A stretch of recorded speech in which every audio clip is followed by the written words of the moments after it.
cheating on my wife with her beautiful mother.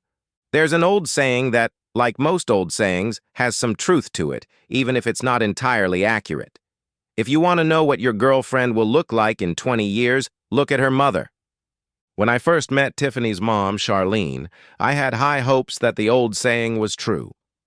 I had fallen in love with Tiffany almost at first sight the day we met in the dining hall of graduate school 6 months earlier and dreamed of a long-term future with her. When I met her parents at graduation, I was blown away by Charlene's looks. While she wasn't the most beautiful woman I had ever seen, or the sexiest, she was pretty, and there was something mysterious about her that would make most men pull her into the bedroom. Charlene was in great shape. She had to exercise daily. She clearly cared about her appearance, dressed as provocatively as someone her age, 45 by my count, could afford, and had all the equipment she needed. She had large, though not massive, breasts, and despite the fact that she was probably only 5 feet 4 inches tall, long, slender legs. When I shook her hand, she was like electrified. I immediately decided that if Tiffany looked like that 20 years from now, I should buy her because I would be the most enviable guy I knew. In just one dinner with Tiffany's rental, I discovered that Charlene was as outgoing and confident as any woman I'd ever met. She was smart and clearly up to date on current affairs and had no trouble dominating the conversation. During that same dinner, I realized that Tiffany's father, Austin, was completely subservient to Charlene. If he expressed an opinion that Charlene disagreed with, Austin would immediately back down. Although I agreed with most of what Charlene said, it bothered me that she seemed to have Austin under her control. The next morning, Tiffany's parents treated us to dinner and breakfast before flying off to their summer cottage on Martha's Vineyard. After they left, Tiffany asked me what I thought of them. "Well, your mom is certainly strikingly beautiful and very smart, and your dad seems like a really nice guy," I answered honestly, hoping to stop there. No such luck. "Is that your only impression?" Tiffany laughed. Come on. I saw the look on your face when Mom corrected Dad's opinion." "Well," I started cautiously, but then decided to lay it out plainly. "Your mom sounds like she's very bossy and used to getting her way, but if your dad's okay with it, that's his choice. I just wouldn't be able to put up with it." Tiffany laughed again, and then hugged me tightly and kissed me very sweetly. "I hope I'll look like my mom in 20 years, she grinned. "But I'll never be like her. I spent most of my teenage years trying to get my dad to stand up to her. She had him wrapped around her finger. I can't understand it. My dad is a very successful businessman, CEO of a Fortune 1500 company. He has thousands of employees that he does a great job with, but when it comes to her, he doesn't have an ounce of common sense.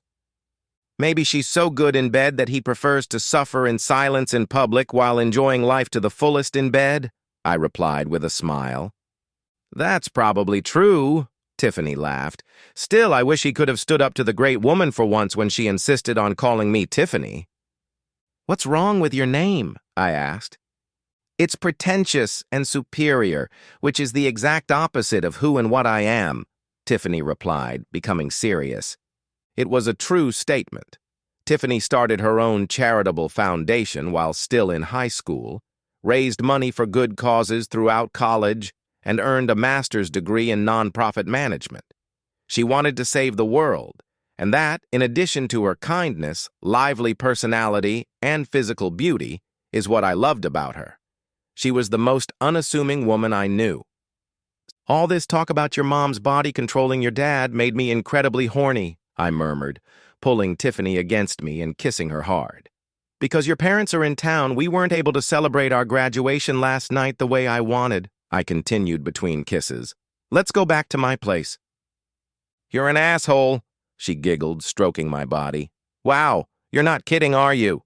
She giggled. We undressed 30 seconds after we entered my apartment. 30 seconds later, we were already making love. It might have been the best sex of my life if it weren't for one thing.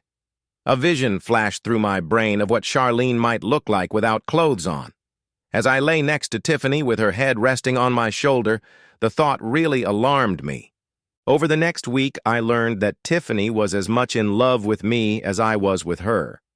We took a 10-day trip together, went out west, and had sex until we dropped, to reward ourselves for doing so well in grad school and to bond. When we got back, we immediately started looking for jobs in the same city. Good or bad, the best job offers we received, when both of our offers were considered together, were in the same city where Charlene and Austin lived. Since Tiffany's brother and my sister also lived in that metropolis, we figured it would be a good place to start. We rented an apartment 15 miles from the luxurious estate where Tiffany had grown up and Charlene and Austin still lived, 4 miles from the modest house where my sister and her husband lived, and about 6 miles from Tiffany's brother's apartment. Tiffany and I had only lived together for a month before we realized we were made for each other. I proposed to her on a boat in the middle of a small lake, and after she put the ring on, we were so active that the thing tipped over and we ended up in the water, drenched, but happier than ever. It was during the wedding preparations that the problems started, not between Tiffany and me, because we were growing closer every day. The problem was Charlene. She wanted to control everything. Her only daughter was getting married. She had tons of money. She had perfect taste in everything, and her personality demanded that she be in charge. Tiffany tried her best to redirect her mom and soften the situation, but it wasn't working. Tiffany cried many nights because of Mom's overbearing nature. Finally, I had had enough, so without warning, I headed over to Charlene's on Saturday afternoon. Luckily, I was wearing sunglasses because the butler led me out to the pool where Charlene was just coming out of her swim. How? Someone in her early 40s can look like that, ran through my head when I saw her in a bikini. Her body looked like what Aphrodite must have looked like. Luckily, I kept enough composure to not make a fool of myself with my first comments, and I was sure my mirrored glasses wouldn't give away the reaction my eyes must have gotten. "What a pleasant surprise, Jeremy," Charlene said when she saw me. "It was so beautiful outside this morning that I had to go swimming now instead of this afternoon," she continued as she styled her shiny, shoulder-length blonde hair. The highlights on her hair perfectly accentuated her facial features and silky neck. I don't know if the light was natural or if she just had a great colorist, but they looked gorgeous, especially when combined with her steely azure eyes. "Why don't you take a swim, too?" "Well, I didn't bring my swim trunks," I finally squeezed out of myself. "I'm sure there's a pair in the bathing room that will fit. Come on, join me. It's so nice here. I'll be back again after a cup of tea." I hadn't expected the confrontation to go like this. Although I had intended to be as pleasant as possible, I was prepared for an all-out brawl. What I didn't expect, however, was that she would prove to be so welcoming. We swam a couple dozen laps, mostly on our backs, chatting, had a 4-lap race, which I thankfully won simply by brute strength because she swam better than I did, and then we were served lunch with a bottle of wine. She wore sunglasses, too, but I swear she appreciated my abs and broad shoulders almost as much as I appreciated her firm stomach, smooth thighs, and flawless cleavage. We both stayed in our suits. I don't actually drink alcohol, so I just sipped one glass while Charlene finished the rest from the bottle and then took a second before we stopped talking about politics, local sports teams, a charity fundraiser she was hosting in a couple weeks that I'd volunteered to help with, and the fact that we were both opposed to several proposed local projects that seemed destructive to the environment. Finally, a good 2+ hours after my arrival, I moved on to the purpose of my visit. "Charlene," I began. She insisted I call her by that name, not wanting me to call her anything other than Mom, even though I had lost my mother 4 years ago. "I need to talk to you about the upcoming wedding planning."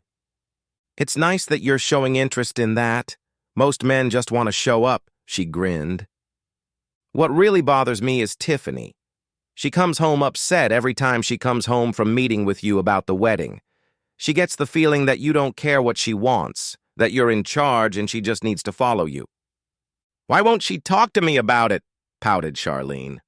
Probably because your whole family has been subservient to you for decades, and it's hard to separate from that mindset, I replied, trying to sound sincere rather than accusatory. I guess you think you can speak for her because you're a man who has good sex with her. But just because you're in charge of her body doesn't give you the right to think you can be in charge of everything else, Charlene grinned. Wow! And what is that? Replied I, completely stunned. I'm the only one in the family with taste and intelligence, she continued, and I don't need you or anyone else to doubt me. I don't have the character of Austin, not even close.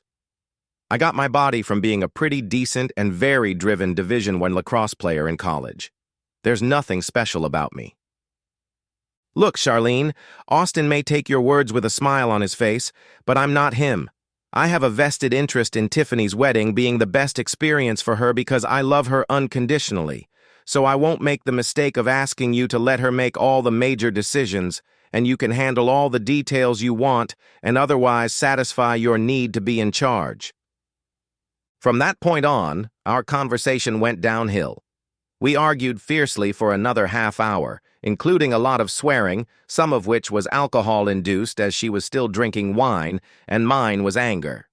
I could see the maid and butler looking out the window with expressions of awe on their faces. Apparently Charlene and I weren't so quiet, and they weren't used to their boss being challenged. Finally, I put an end to the process. Standing up, I said, Look, Charlene, I've made my point. One word of caution. If you keep acting the way you've been acting, you'll push Tiffany away, and we'll end up running away. She stood up and walked nose to nose with me, at least as far as a 5'4" tall woman can walk nose to nose with a 6'2" tall guy. You run away and I'll make your life miserable, she growled. You need someone to twist your nose back into joint. What you need is someone to knock some sense into you, I snapped back, clearly not thinking. Where did that come from? I asked myself, completely taken aback by my comment. You're not the guy to do that, so just go back to your cutie and leave the business of life to me, she grinned, jabbing a finger at my chest. Too bad your personality and feelings aren't as good as your body, I replied, pinching her, and she slapped my chest in return. Charlene remained strangely silent as I gathered my clothes and walked out. The butler and maid, whom I'd accustomed to calling me Jeremy rather than Mr. Dawson, especially since I was 10 or 15 years younger than each of them, wished me well with an expression somewhere between bewilderment and shock. All the way back, I vacillated between admiring Charlene's body and wanting to beat the crap out of her until the two thoughts strangely merged and I started having sex with her. When I got back to our apartment, Tiffany was just coming back from playing tennis. Where have you been? She chirped. I went swimming at your parents' house, I quickly replied. I stared at her smooth thighs, which still glistened with droplets of sweat from the tennis match, and then continued, and swimming makes me very horny. I dragged my giggling bride off her feet, carried her into our apartment, and after undressing her, made love to her until she passed out. And for the second time since I had met her, I thought about sleeping with Charlene while I made love to my fiancé. Guilt and horror overwhelmed me. I had never told Tiffany about my encounter with Charlene, and judging from my subsequent interactions with Austin, I'm sure she hadn't said anything to him either, and she certainly hadn't said anything to Tiffany. Despite the uber-acrimoniousness of my confrontation with Charlene at the pool, it actually had a positive effect on her. She ceded enough control over the wedding to keep Tiffany happy, even if not entirely happy. Also, neither Charlene nor I showed any hostility toward each other if anyone else was around, although we exchanged verbal barbs if we were alone, or if only the servants were around. The wedding was actually spectacular. A bit too ostentatious for my taste, but all the guests were blown away by the beauty and class of the decorations, the succulence of the food, the quality of the drinks, and the band. Tiffany looked stunning, and to my surprise, Charlene didn't try to outshine her by dressing in what for her was quite conservative. There was only one unpleasant event during the whole time. Both Tiffany and Austin insisted that I dance with Charlene, and as a result of an obvious setup by the band director, the song turned from a lively waltz to a slow love song as we danced, thankfully without any other couples around us. Charlene slid her right thigh between my legs, pressing herself against me and methodically shifting her feet in her 5-inch heels. When the song ended and we broke contact, she grinned at my body and then into my eyes. Grinning, she turned and walked away. I had been divorced.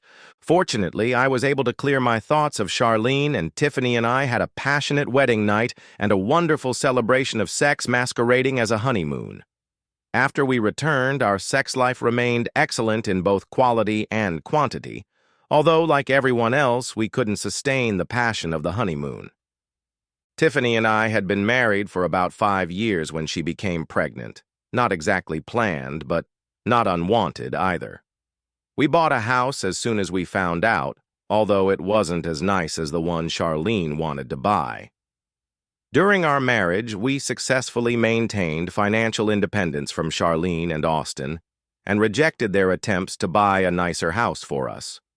Over the years, however, they did manage to give us a few luxuries, including a nice, albeit economical car, and persuaded us to let them buy solar panels for our house and enter into a power purchase agreement with them on terms so favorable to us that it was practically a gift.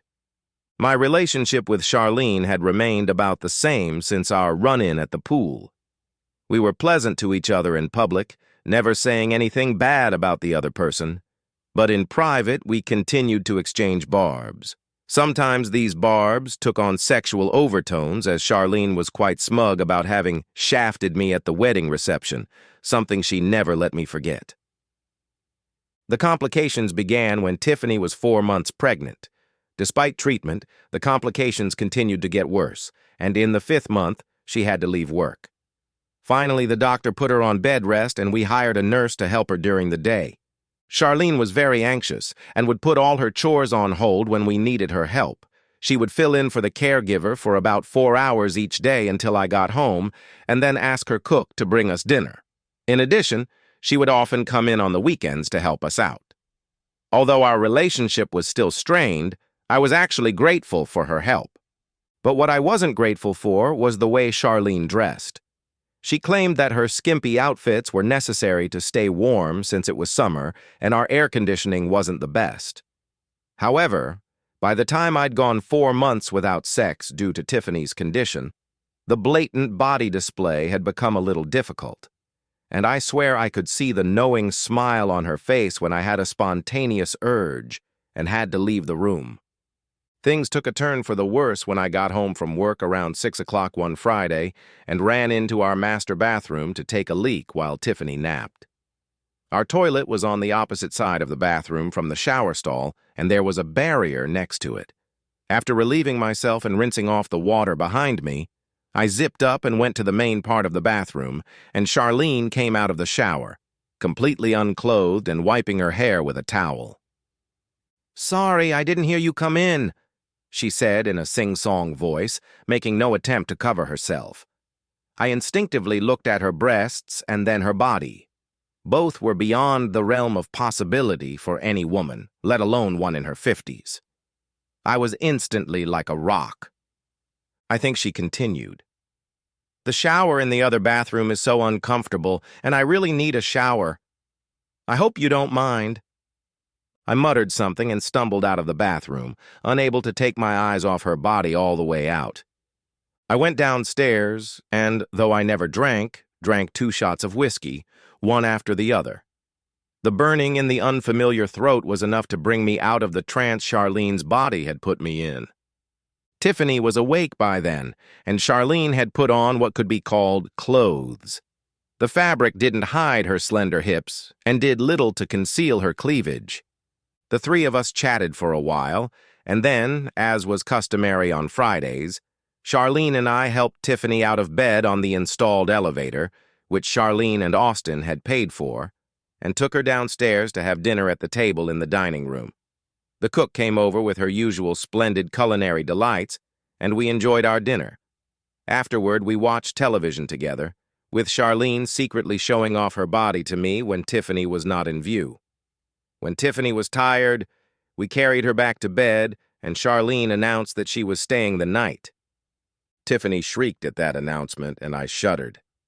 Charlene left me alone while I watched the end of the baseball game on TV, but when I turned off the TV and started to go upstairs to sleep next to Tiffany, she appeared at the bottom of the stairs and said, "Jeremy, I apologize if I inconvenienced you tonight, but please indulge me for a few minutes. We need to talk." I was glad she was wearing a very conservative bathrobe rather than a revealing outfit, and shocked that she said, "I apologize." I had never heard those words out of her mouth before, so, although feeling a bit shaky, I said, "Okay. Can we sit on the couch?" she asked. Not that she lowered her eyes, but to the same effect.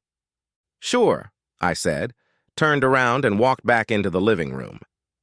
As we settled on the couch, Charlene gave me a cobra stare. "I think we can help each other. I've never told a living soul about this, but almost a year ago, Austin had, if nothing else, plumbing problems. It was hard for me because I'm not the cheating type, but I love sex, and even at 51 I have a high libido. I know you'd never cheat on Tiffany either, but a guy like you must be in a lot of pain after 4 months without sex." Then, standing up and throwing off her robe, exposing her body, she murmured, "If we keep it in the family, it's not cheating. It's just one family member helping another in a difficult situation." Of course, anyone with blood running through their brain knew that this was utter nonsense. If we're going to have sex, it must be cheating. However, this was another situation where the Robin Williams quote came in handy because there was no blood in my brain. I must have had a blank look on my face as she unbuckled my belt and then pulled down my pants. Next, we caressed each other's bodies and then had sex. Luckily, her scream was muffled by my shirt. I was still wearing it. Otherwise, I'm sure it would have woken Tiffany, or even the neighbors. It was about 10 minutes before she lay down next to me on the couch.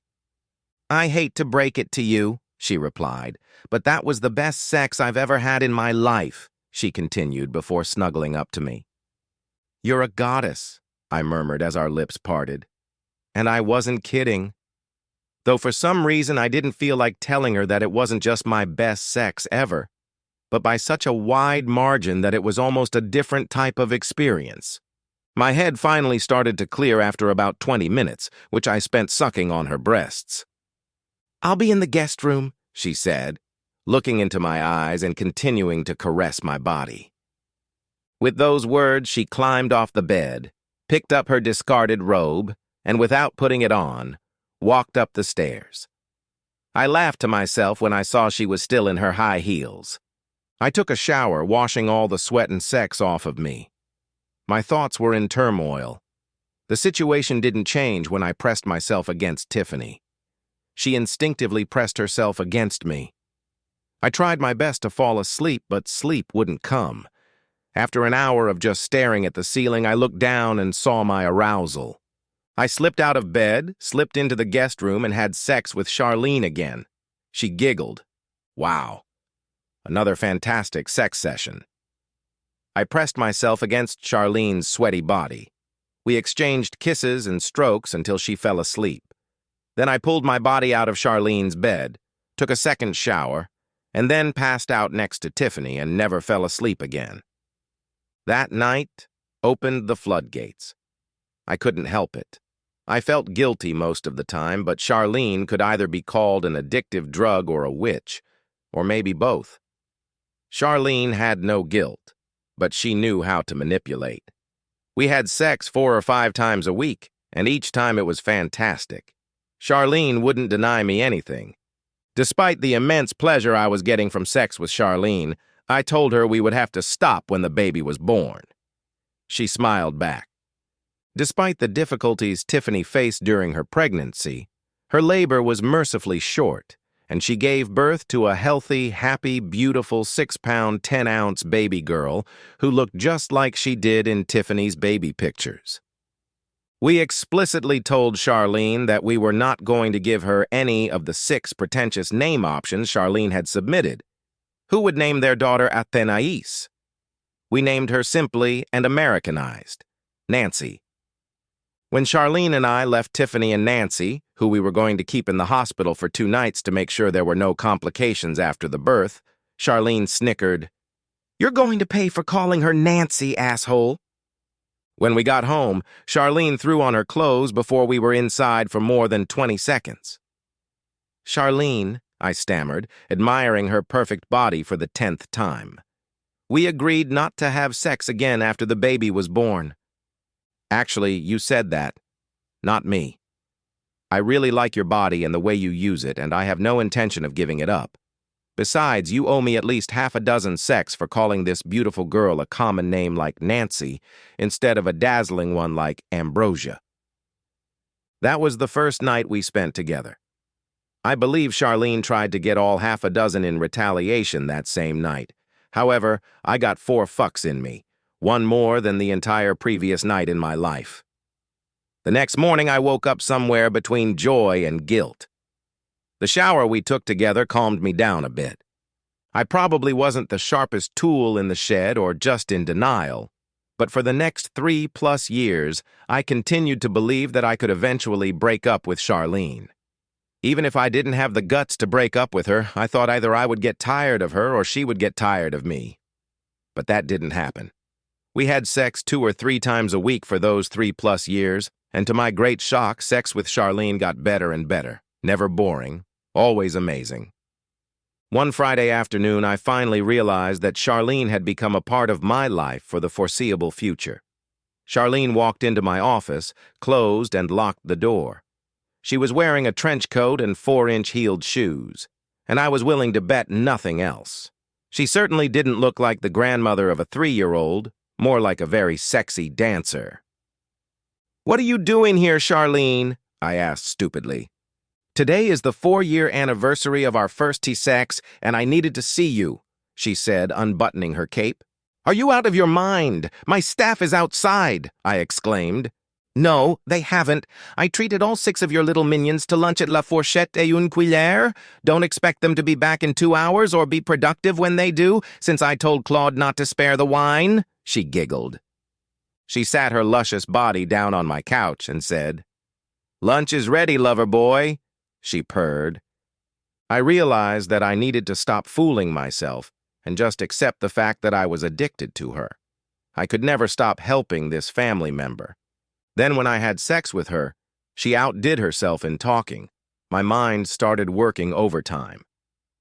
Just before I finished having sex with her, looking at her spectacular body and beautiful face, a strange thought went through my mind. I would love for Tiffany to look like her mother in 20 years, but I really hope she's not having sex with her son-in-law then.